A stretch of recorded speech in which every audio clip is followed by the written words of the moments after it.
शांति शांति शांति। ओम सहना भवतु सहनौ भुनक्तु सह वीर्यं करवावहै तेजस्विनावधीतमस्तु मा विद्विषावहै। ओम शांति शांति शांति। ओम श्री गुरुभ्यो नमः। ओम नारायण नारायण नारायण नारायण। ब्रह्मास्मि माला श्लोक 16-16। चिन्मात्रं परमं बीजं चिन्मात्रं परमं फलं चिन्मात्रं परमं पत्रं मूलं ब्रह्मास्मि चिन्मयं। चिन्मयी च स्वयं सृष्टिः चिन्मयी च स्वयं कृतिः चिन्मयश्च स्वयं कर्ता सर्वं ब्रह्मास्मि चिन्मयं। दुग्धे धृतं तिले तैलं पुष्पे गन्धो यथा स्थितः सर्वत्रावस्थितं तद्वत् तद्विब्रह्मास्मि सौलभम्। सद्भावेन जडे व्याप्तं चिद्भावेन जडे तथा मुक्तेष्वानन्दभावेन तद्विब्रह्मास्मि सर्वगम्।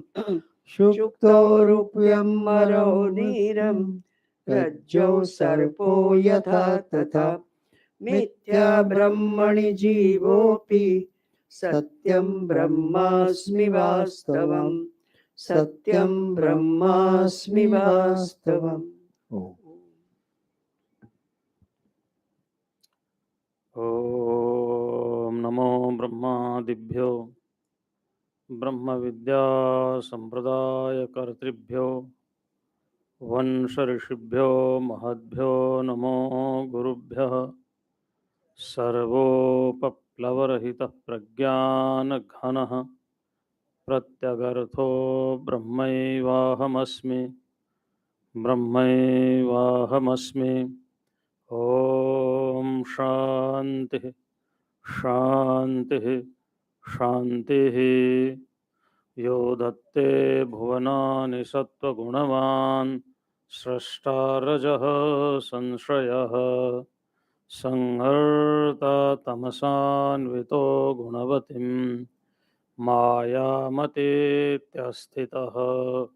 सत्यानन्तमनन्तबोधममलं ब्रह्मादिसंज्ञास्पदं नित्यं सत्त्वसमन्वयादधिगतं पूर्णं शिवं धीमहि पूर्णं शिवं धीमहि। शङ्करं शङ्कराचार्यं केशवं बादरायणं सूत्रभाष्यकृतौ वन्दे भगवन्तौ पुनः पुनः। ईश्वरो गुरुरात्मेति मूर्तिभेदविभागिने व्योमवद्व्याप्तदेहाय दक्षिणामूर्तये नमः। ओम शांति शांति शांति। प्रश्नोपनिषद विचार कर रहे हैं। कबंधी ने महर्षि पिप्पलाद से पूछा था कि ये संसार कहाँ से प्रकट हुआ। प्रजा यानी प्राणी कहाँ से प्रकट हुए। तो फिर उस कबंधी को महर्षि पिप्पलाद ने कहा, प्रजा कामो वही प्रजापति है। प्रजा की कामना वाले प्रजापति ने एक बार प्रजापति के मन में आया कि हम प्रजा का सृजन करें। स तपः अतप्यतः, उसने तप किया। यहाँ तप का अर्थ है पूर्व सृष्टि का आलोचन किया, देखा। क्योंकि वेदांत के अनुसार सृष्टि प्रवाह अनादि है। कोई कोई ऐसा मानता है कि सृष्टि को 3000 साल ही हुए, कोई 5000 साल मानता है। वेदांत ये मानता है प्रवाह अनादि रूप से चला आ रहा है। वेदों का भी यही सिद्धांत है। स तपस्तप्त्वा मिथुनम उत्पादयते, उसने तप किया और मिथुन प्रकट किया। मिथुन, मिथुन माने द्वंद्व, युग्म, युग्म, युग्म समझते हैं ना, जोड़े को बोलते हैं। युग्म पैदा किया, द्वंद्व पैदा किया, मिथुन पैदा किया। क्या था वो मिथुन? रयिम च प्राणम च, एक का नाम रई था और एक का नाम प्राण था। एते तौ में बहुधा प्रजा करिष्यत इति, और फिर ये सोचा है कि ये मेरी बहुत प्रजाएं करेंगे, अर्थात आगे की प्रजा रई से और प्राण से होगी। अब देखो ये उपनिषद की शैली है, बड़ी प्यारी शैली है, और यहाँ एक अलग ही ढंग से सृष्टि का वर्णन किया गया है। थोड़ा टिपिकल है, फिर भी हम समझते हैं। एक पैदा किया रई और एक पैदा किया प्राण, युग्म पैदा किया, युग्म। अगर हम इसका ट्रांसलेशन करना चाहें तो ट्रांसलेशन करना बहुत मुश्किल है, क्योंकि प्रजापति ने दोनों को ही पैदा किया, रई को भी, और कहाँ से पैदा किया? कहाँ से पैदा किया? अपने ही संकल्प से। कहाँ से पैदा किया? तो क्या रई अलग है, प्राण अलग है, प्रजापति अलग है? जो रही है वही प्राण है, जो प्राण है वही रई है, और जो रई और प्राण है वही प्रजापति है ना। तो ये युग्म पैदा किया, और ये युग्म कैसा है? आप इसको पूरी सृष्टि में कहीं भी घटा सकते हो। बिना युग्म के कोई चीज बनती नहीं है। कोई भी चीज बनेगी तो दो की आवश्यकता होगी, और ये ऐसा युग्म है जो कॉम्प्लीमेंट्री है, कॉम्प्लीमेंट्री, एक दूसरे का पूरक है। एक के बिना एक अधूरा है। जैसे ऐसा समझ लो, एक है दिन और एक है रात, और दोनों मिलकर के एक दिन कहलाता है ना। तो दिन अच्छा है या रात अच्छी है? दोनों ही अच्छे हैं। तो ये इसी तरह से उत्तरायण और दक्षिणायन युग्म है ना, कॉम्प्लीमेंट्री है, एक के बिना दूसरा अधूरा है। एक उत्तरायण है और एक दक्षिणायन है। आप ऐसा कर सकते हो, जन्म और मृत्यु।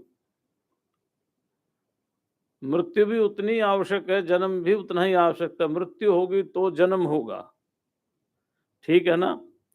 अब मृत्यु नहीं होगी तो अगला जन्म होने वाला नहीं, फिर इसी में घिसटते रहो, बुढ़ापे में घुटने चलेंगे नहीं, दांत रहेंगे नहीं, चबाया जाएगा नहीं, आंखों से दिखना बंद हो जाएगा, कानों से सुनना बंद हो जाएगा। हाँ, वो एक राजा था, राजा, उस राजा को हाथी बहुत प्यारा लगता था।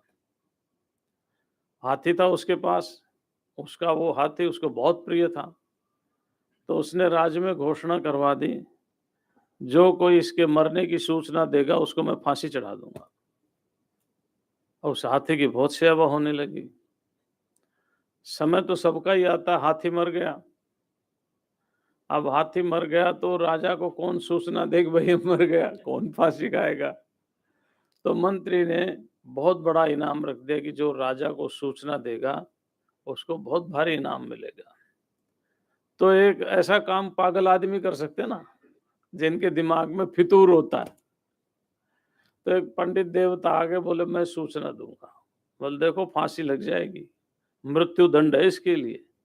कोई नहीं, तुम मेरा इनाम दे दो मुझे, मैं सूचना दे दूंगा। उन्हें इनाम दे दिया पहले ही कि बाद में तो कौन लेगा, तो मृत्यु दंड है।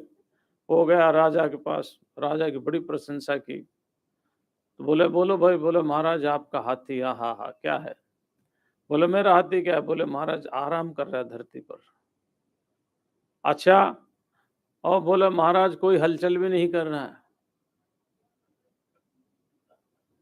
आपका हाथी कुछ खा नहीं रहा है। धीरे धीरे करते करते उसने कहा आपका हाथी सांस भी नहीं ले रहा है। तो राजा ने क्या मर गया? बोले ये मैं नहीं कह सकता।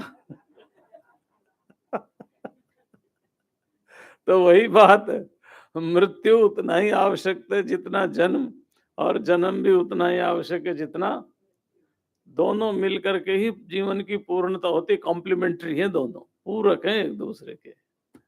तो रई और प्राण का आप ट्रांसलेशन करना बड़ा बहुत मुश्किल है, इसको समझ लो। अगर ट्रांसलेशन करोगे आप कहोगे एक है ईथर, एक है एनर्जी, एक है वाटर, एक है एनर्जी, है ना? मतलब एक तरल है तो एक दूसरा क्या है? ठोस है। एक ठोस है, एक तरल है। लेकिन आगे के मंत्र में इसकी व्याख्या विस्तार से आएगी, तब बताएंगे। रई और प्राण, ये दोनों उन्होंने प्रकट कर दिए।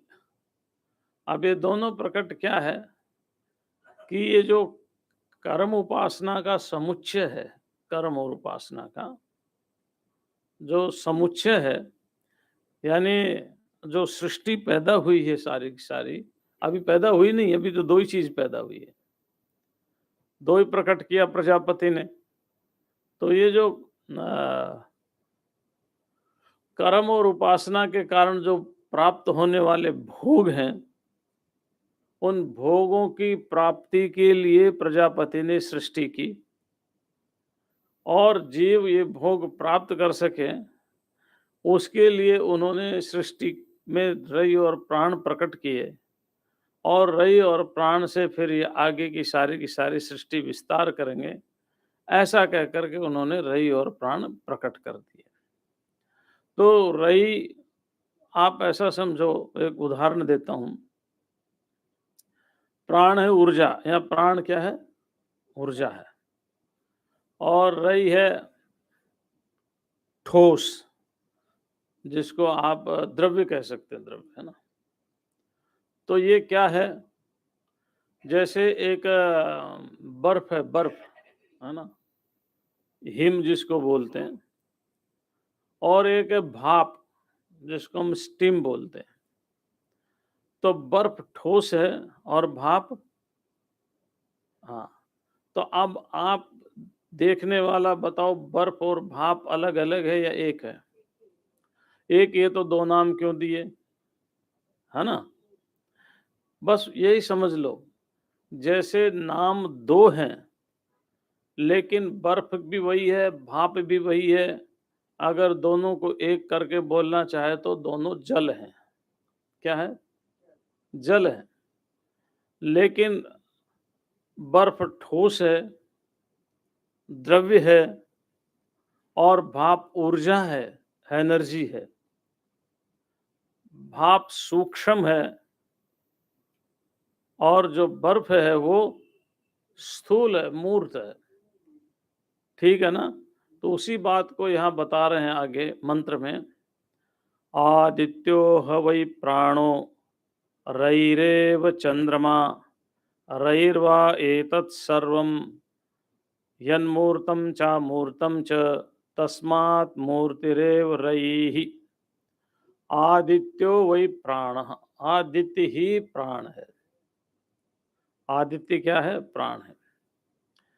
और रैरेव चंद्रमा, चंद्रमा रई है। अब इसका अगर विश्लेषण करके देखोगे तो हमारा जीवन किसके ऊपर आधारित है? सूर्य पर ही है ना। भगवान कृष्ण ने क्या कहा? गामा विश्य च भूतानि धारयामि अहम ओजसा। गाम आविश, इस पृथ्वी पर प्रवेश करके, है, ठीक है ना? ओजसा, विद माय ओन एनर्जी, मेरे ओज से मैं संपूर्ण भूतों को धारण करता हूं। पुष्णामि चौषधि सर्वा सोमो भूत्वा रसात्मक। तो ये जो सोम है उसको चंद्र कहा है, और ये जो सूर्य है, आदित्य कहाँ है? तो भगवान भाष्यकार ने इस मंत्र का अर्थ करते हुए कि ये सोमाग्नि, अग्नि और सोम का संयोग है। यानी जो रई है वो सोम है, चंद्रमा है, जो प्राण है वो आदित्य है, सूर्य है। और एक बात भगवान भाष्यकार ने और लिख दी, जो रई है वो अन्न है और जो आदित्य है, प्राण है, वो अत्ता। अत्ता माने खाने वाला, है ना? अत्ता माने भोक्ता। एक भोग्य है और एक भोक्ता है। एक अन्न है, एक अत्ता है। एक सोम है और एक सूर्य है। और सारा का सारा संसार इसी सोम सूर्यात्मक है। तो भगवान कहते हैं कि सोमो भूत्वा, चंद्रमा भी मैं ही हूं और मैं ही सूर्य हूं। गामा विश्व च भूतानि धारयाम्यहम्। तो सूर्य भी मैं हूं और चंद्रमा भी मैं हूं। हमारा जीवन चंद्रमा से भी चल रहा है और सूर्य से भी चल रहा है, लेकिन प्रधानता किसकी है? सूर्य की। सूर्य की, क्योंकि चंद्रमा भी तब तक ही है तब तक सूर्य है। और ये सूर्य के यहाँ प्राण, बड़ा बड़ा वैज्ञानिक ढंग से यहाँ विश्लेषण किया गया है। प्राण एनर्जी है और सूर्य भी एनर्जी है। सूर्य के बिना हमारा जीवन चलता नहीं, प्राण के बिना, चंद्रमा के बिना भी हमारा जीवन चलता नहीं है। कितना भी कोशिश करें, कितना भी प्रयत्न करें, अगर सूर्य नहीं होगा तो सृष्टि समाप्त हो जाएगी। तो सूर्य क्या है? प्राण, यानी प्राणी सूर्य ही है। विज्ञान ने अभी एक खोज की, खोज तो किए कई साल हो गए, लेकिन वो ये मानता है कि एनर्जी जो है ना वही मास में कन्वर्ट होती है। Energy converts into mass. E is equal to mc square, है ना? तो एक खोज की उन्होंने कि ऊर्जा जो है, ऊर्जा ऊर्जा ही और कुछ भी नहीं है। और वो ऊर्जा ही ठोस रूप में आती है। और जो ठोस पदार्थ है, द्रव्य है, वही ऊर्जा में परिवर्तित हो जाता है। और हमारे पिपलाद ऋषि ने तो लाखों साल पहले कह दिया कि जो रई है वही चंद्रमा है और प्राण है, और जो प्राण है वही। अच्छा, क्यों कहा? क्योंकि रई को प्रजापति ने प्रकट किया, बाहर के मटेरियल से नहीं, अपने ही अंदर से।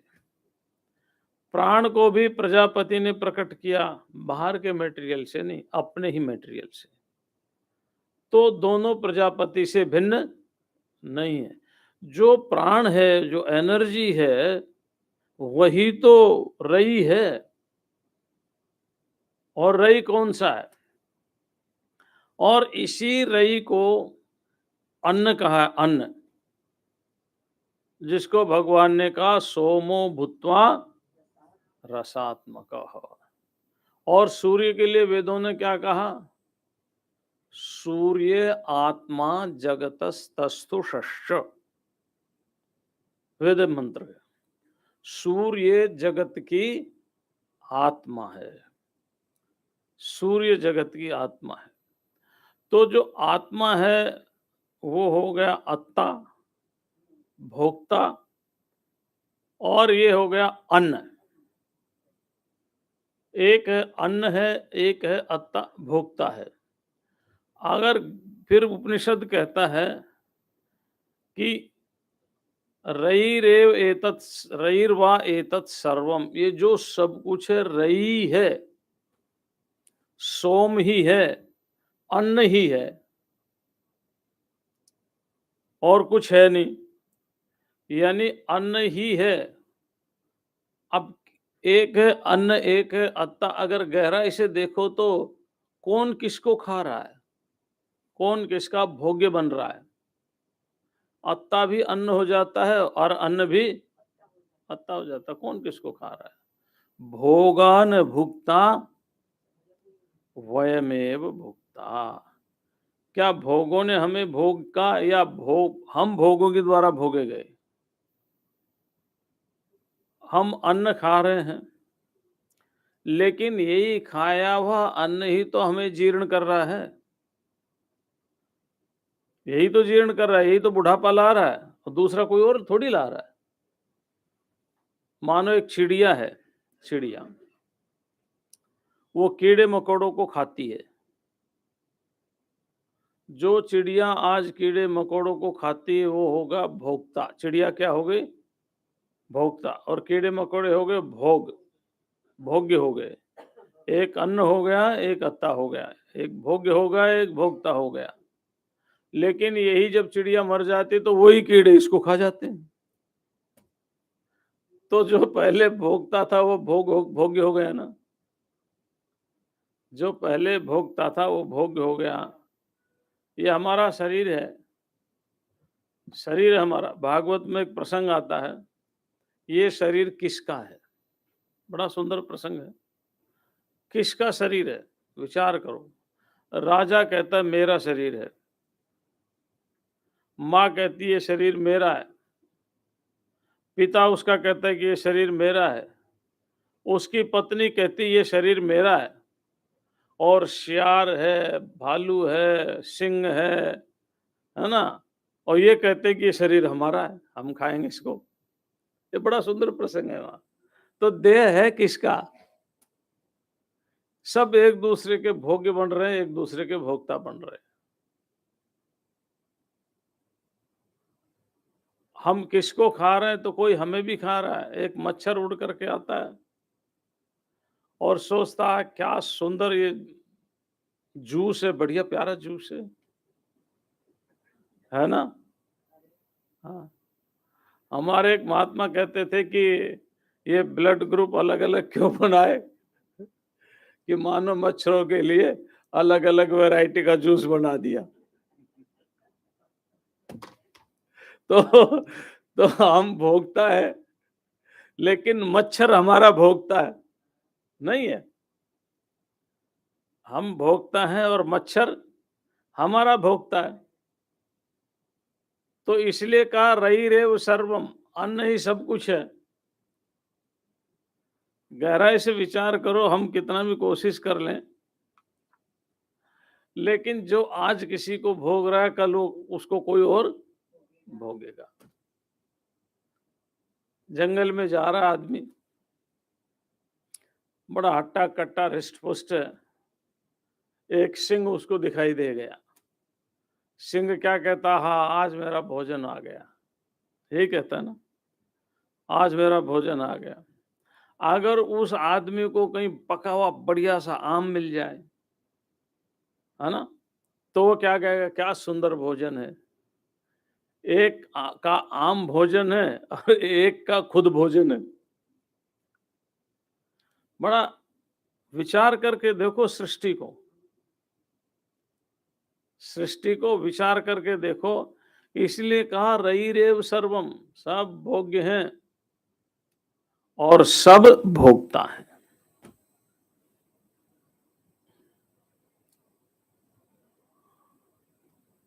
अभी हम हमारे रूम में एक विंडो थी अलमारी की, तो कुछ नहीं था, हम 1.5-2 महीने बाद गए आश्रम में, तो देखा कि पूरी की पूरी उसको दीमक ने खा रखी।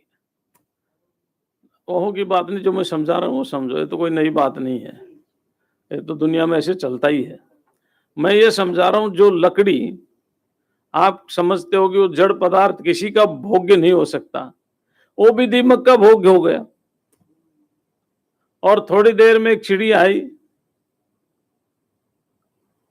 जिसको आजकल गौरैया के नाम से जानते हैं। वो चिड़िया आई और देखा गौरैया उन सारे दीमक को खाने लग गई। तो वो दीमक जो है वो होगी भोग्य। जो दीमक लकड़ी का भोगता थी वही दीमक भोग्य। आपने देखा पड़ी पड़ी जो लकड़ी है उस पर मिट्टी लग जाती है ना, तो मिट्टी लकड़ी को खा जाती है। ये संसार सारा का सारा सृष्टि है ये। तो तस्रैरेव सर्वम यन मूर्तम, जो मूर्त है, मूर्त माने जो व्यक्त है, विच इज मैनिफेस्टेड, जो व्यक्त है, जो हमारे सामने दिखाई दे रहा है, जो द्रव्य है, जो ठोस है, जो मूर्त है, वो सारा का सारा रई है। अच्छा, फिर अमूर्त क्या हो गया? अमूर्त प्राण हो गया, सूर्य हो गया। मूर्त चंद्रमा है तो अमूर्त सूर्य है, मूर्त रई है तो अमूर्त प्राण है। अंडरस्टूड है ना? लेकिन यहां लिख दिया यद मूर्तम च अमूर्तम च, जो मूर्त भी है और अमूर्त भी है।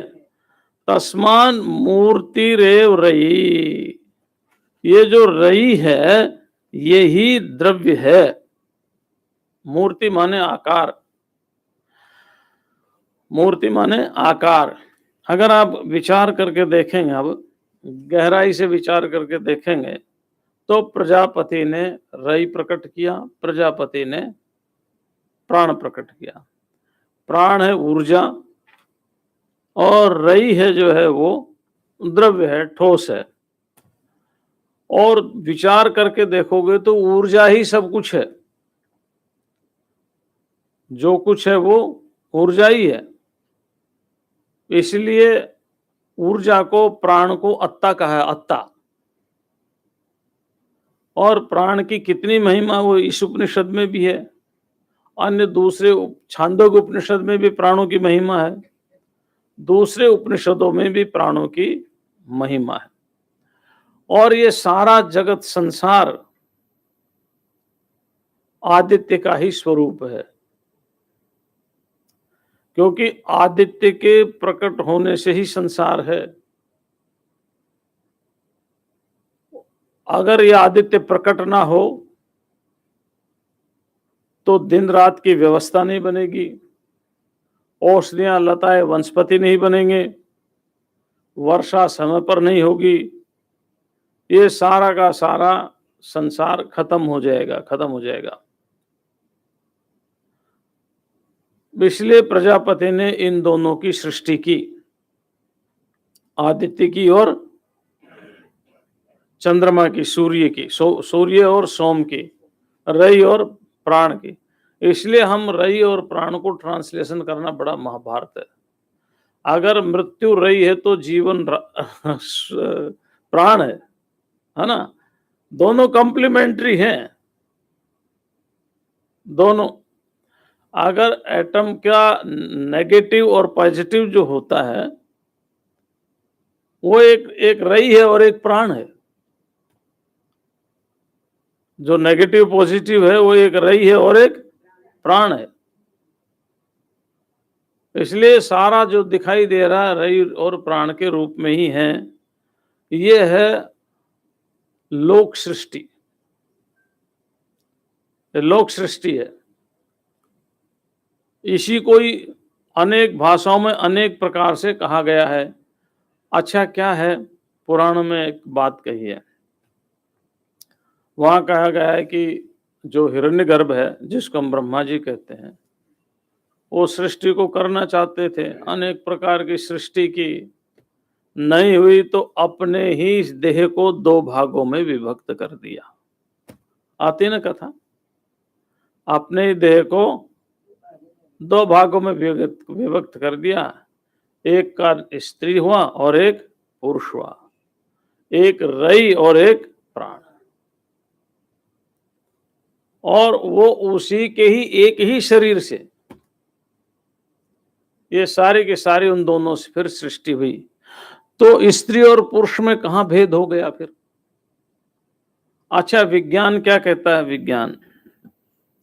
विज्ञान ये कहता है कि जो स्त्री पुरुष में है वो एक्स और वाई क्रोमोसोम के लेकर के है। तो एक्स क्रोमोसोम और वाई क्रोमोसोम दोनों में ही तो मिलते हैं, दोनों में ही तो मिलते हैं ना।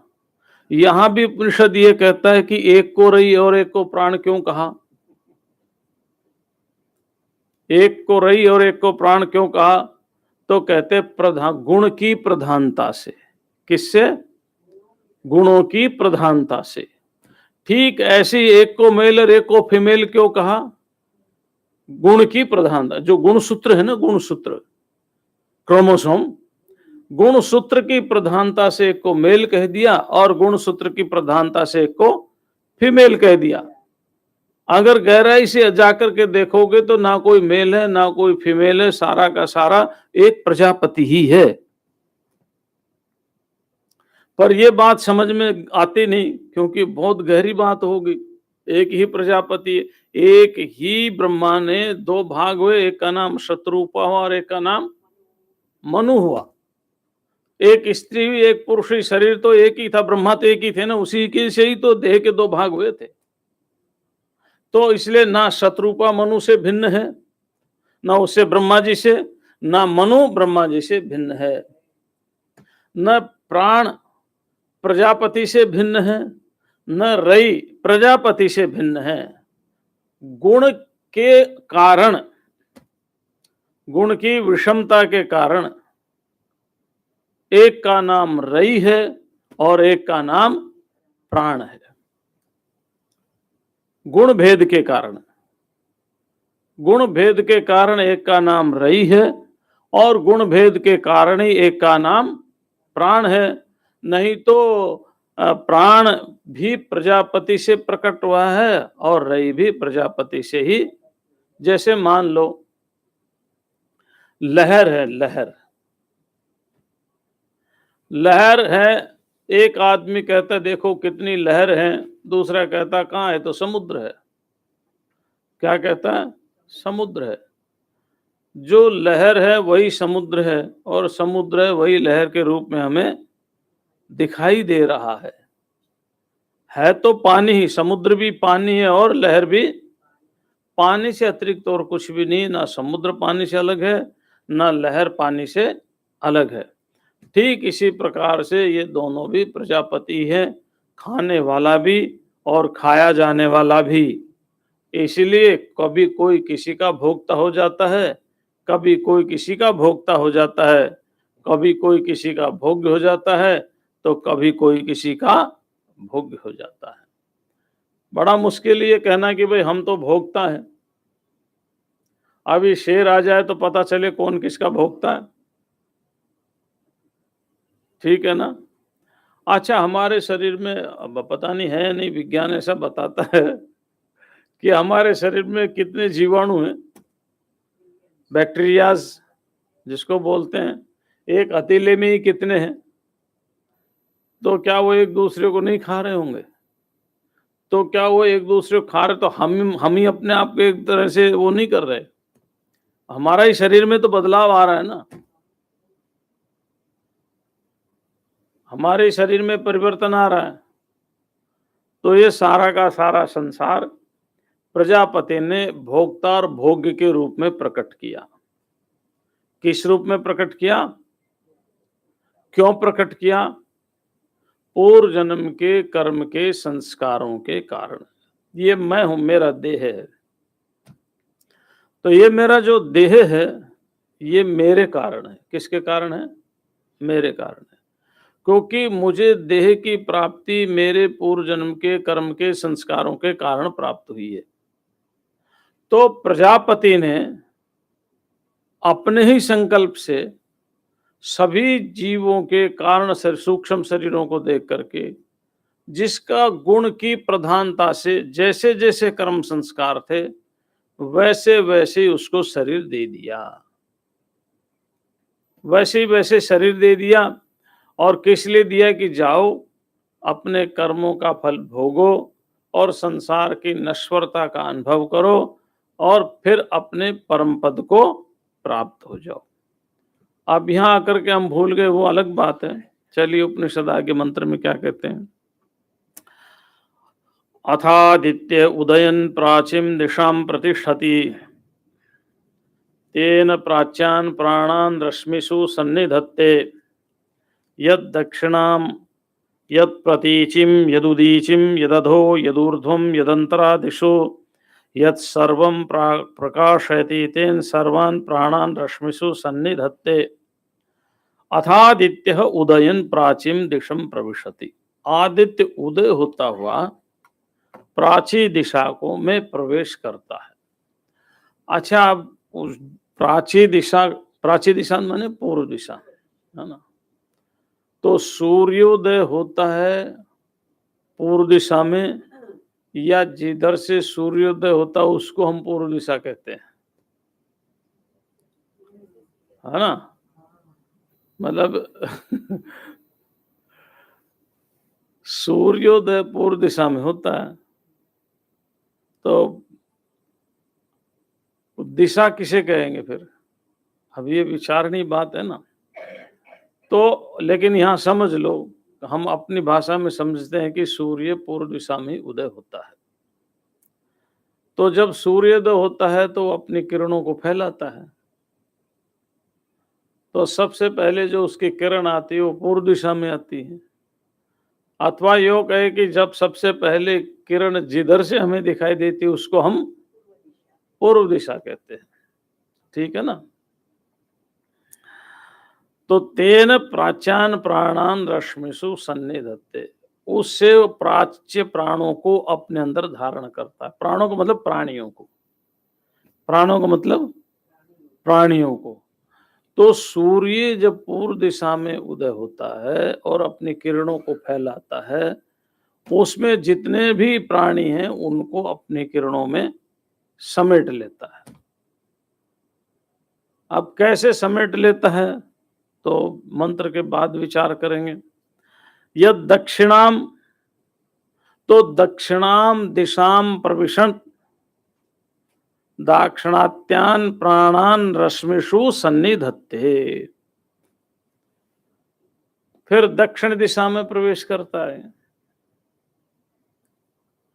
दक्षिण दिशा में अपनी किरणों को फैला करके वहां के संपूर्ण प्राणियों को, प्राण माने प्राणियों को अपने अंदर समाहित कर लेता, समेट लेता है। यत् प्रतीचिम यदुदीचिम, प्रतीचिम माने पश्चिम दिशा, उदीची माने उत्तर दिशा, है ना। ऐसे ही यदूर्ध्वम ऊपर, यदधः नीचे, यदधः माने नीचे, यदूर्ध्वम ऊपर, यदंतरा माने जो वायव्य, नैऋत्य, ईशान, आग्नेय, ये जो कोण है वो, है ना। अवांतर दिशा बोलते हैं उसको। क्या बोलते हैं? अवांतर दिशा बोलते हैं।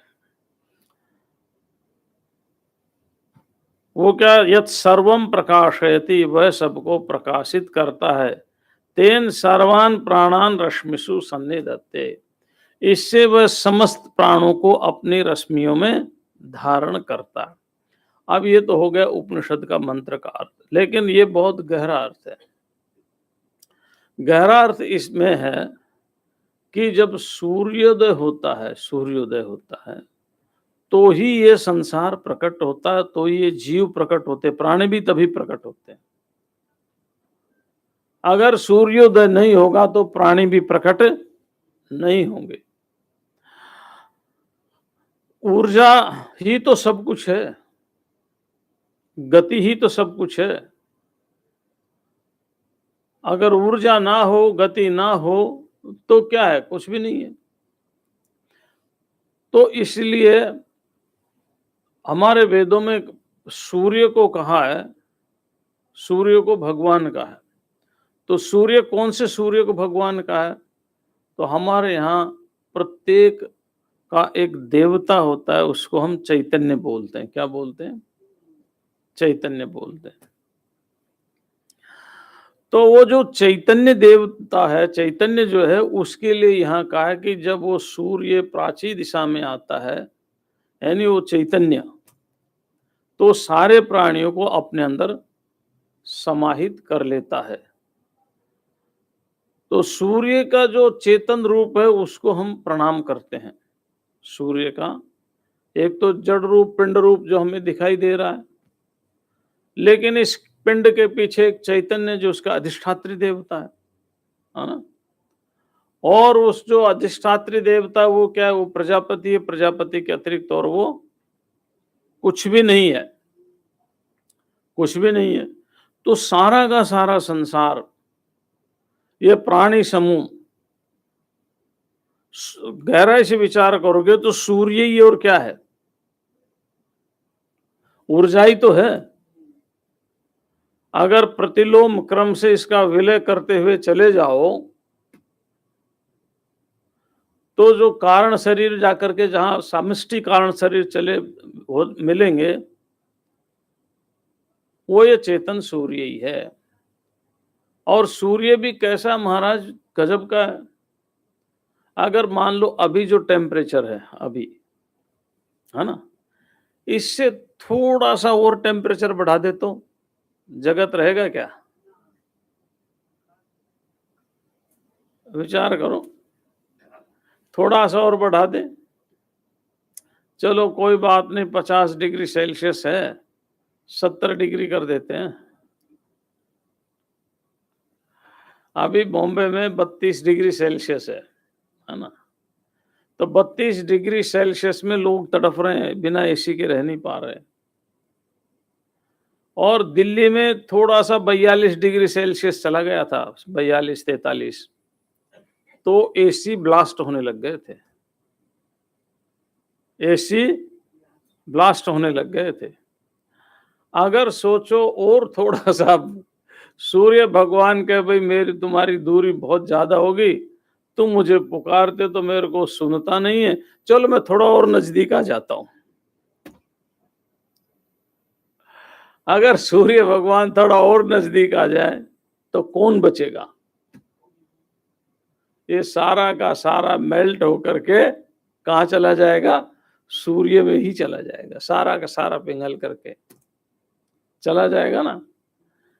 इसलिए सूर्य आत्मा जगतस्तत्सुषस्य, इसलिए यहां पर कहा जो सूर्य है, जो आदित्य है, या जो प्राण है, या जो ऊर्जा है, या जो प्रजापति है, ठीक है ना, या जो प्रजापति है, वो सूर्य के रूप में, चेतनता के रूप में, वो प्राणान प्रविशन, पूर्व दिशा में अपने जब रश्मियों को फैलाता है, तो रश्मियों को फैला करके पूर्व दिशा के जितने भी प्राणी हैं उनको अपने अंदर ले लेता है। ऐसे ही दक्षिण दिशा है, पश्चिम दिशा है, उत्तर दिशा है, नीचे की दिशा, ऊपर की दिशा है, अवांतर दिशा है चारों, तो 10 दिशाएं होगी ना। तेन प्रकाशयति, और उन सबको यह प्रकाशित करता है, सारी दिशाओं को यह प्रकाशित करता है।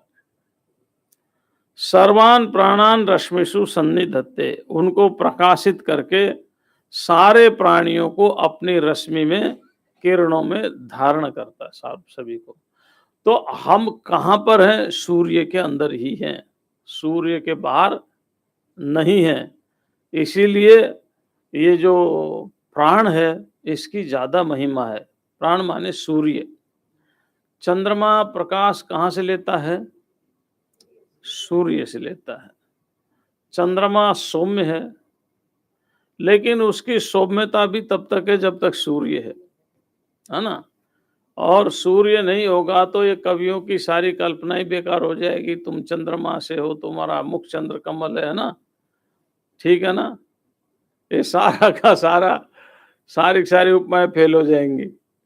और जितनी औषधियां हैं, लताएं हैं, जो रस हमें मिल रहा है, जीवन हम धारण कर रहे हैं, वो सारा का सारा औषधियां भी खत्म हो जाएगी तो हम भी खत्म हो जाएंगे।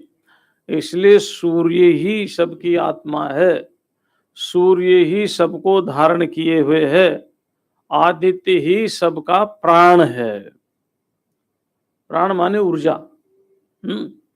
आदित्य ही सबका प्राण है, और जो प्राण है वही प्रजापति है। तो ये सृष्टि की प्रक्रिया यहाँ थोड़ी सी विचित्र ढंग से बताई गई है।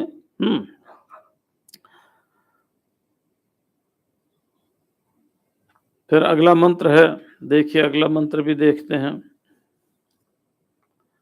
स एष वैश्वानरो विश्वरूपः प्राणो अग्निरुदयते तदेतद् ऋचाभ्युक्तम। अब ये जो है वैश्वानर, विश्वरूप प्राण अग्नि ही प्रकट हो रहा है भोक्ता के रूप में। वैश्वानर किसे कहते हैं?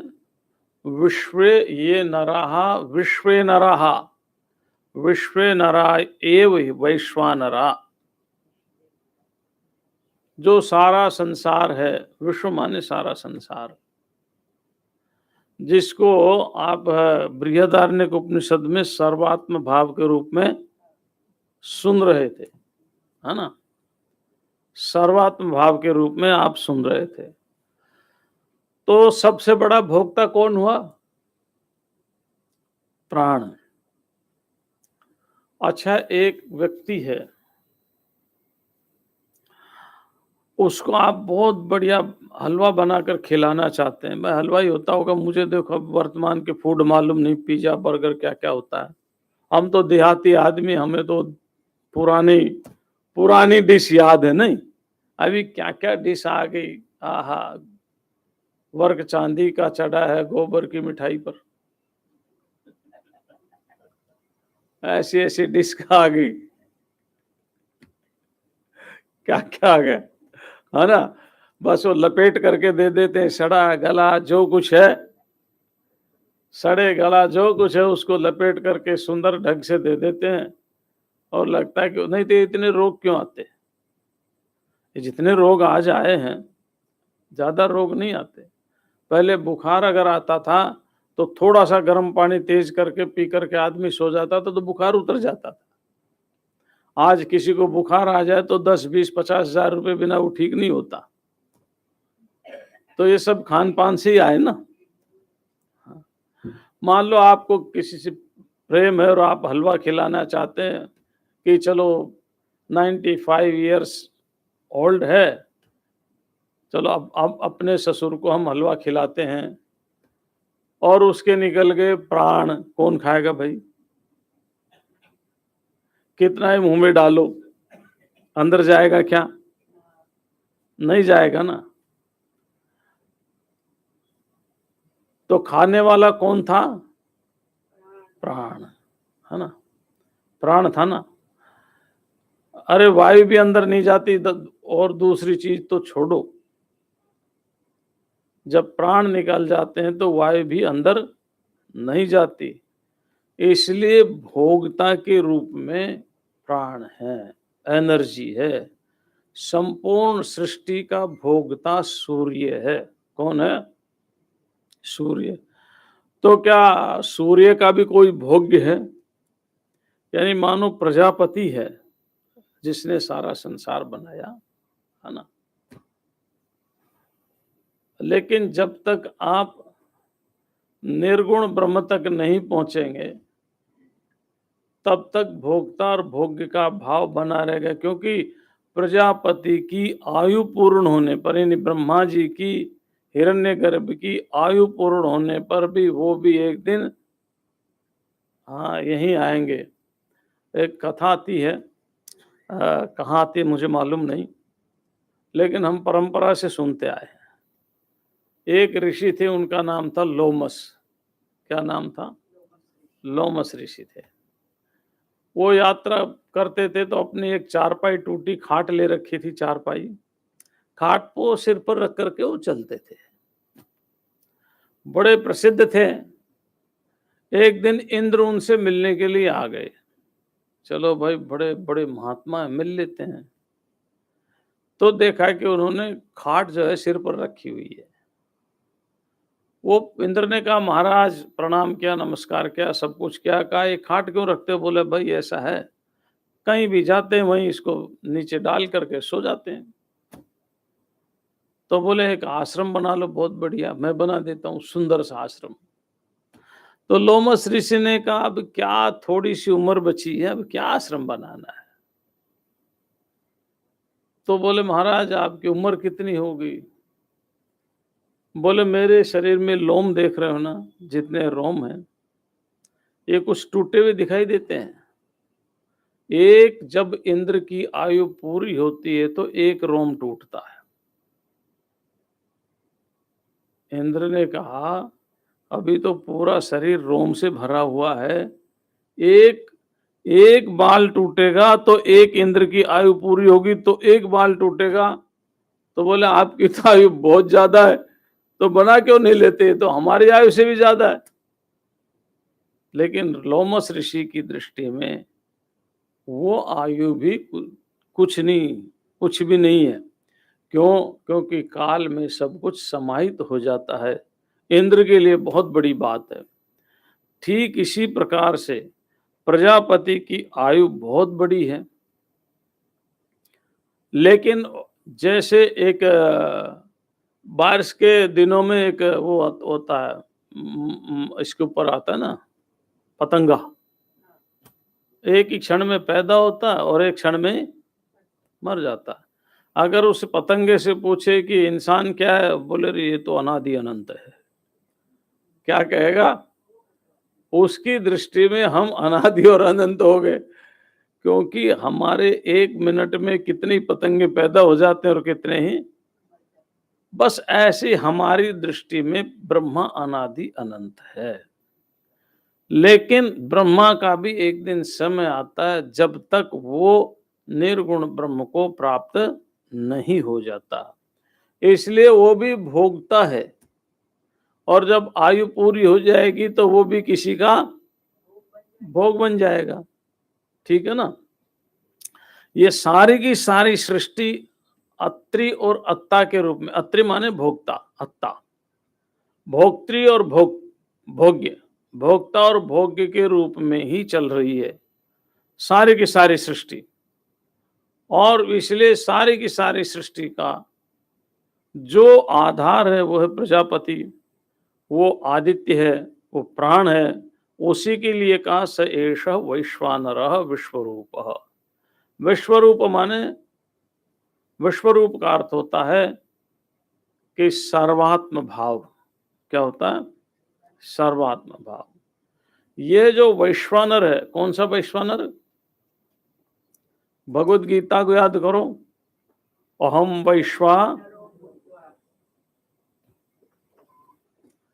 विश्वान नरान नयति वैश्वानरः।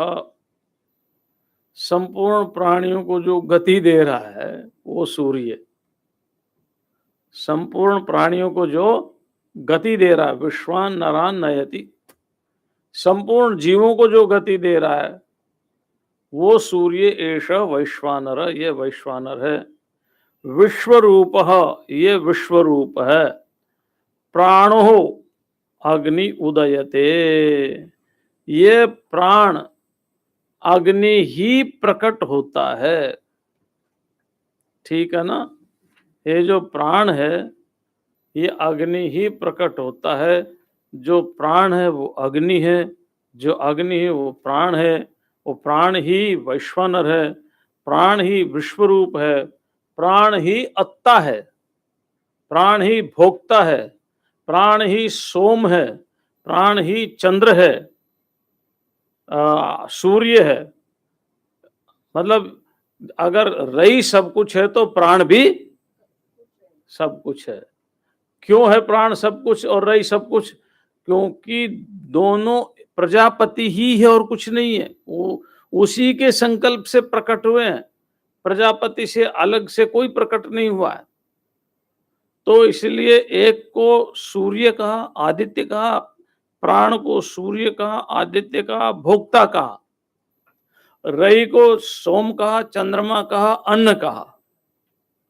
एक जगह पर ये अन्न भोक्ता हो जाता है और एक जगह पर वो भोक्ता अन्न हो जाता, भोग्य हो जाता है।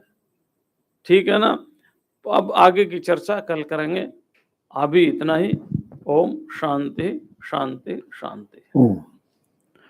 पूज्य महाराज जी के पुनित श्री चरणों में वंदन। आज अधिक मास जेठवत पंचमी, शुक्रवार दिनांक 5 जून। अब शांति पाठ होगा। ओम पूर्णमदः पूर्णमिदं पूर्णात् पूर्णमुदच्यते पूर्णस्य पूर्णमादाय पूर्णमेवावशिष्यते। ॐ शान्ति शान्ति शान्तिः। ओम श्री गुरुभ्यो नमः। ओम ओम। आज की शेष विधि का यजमान है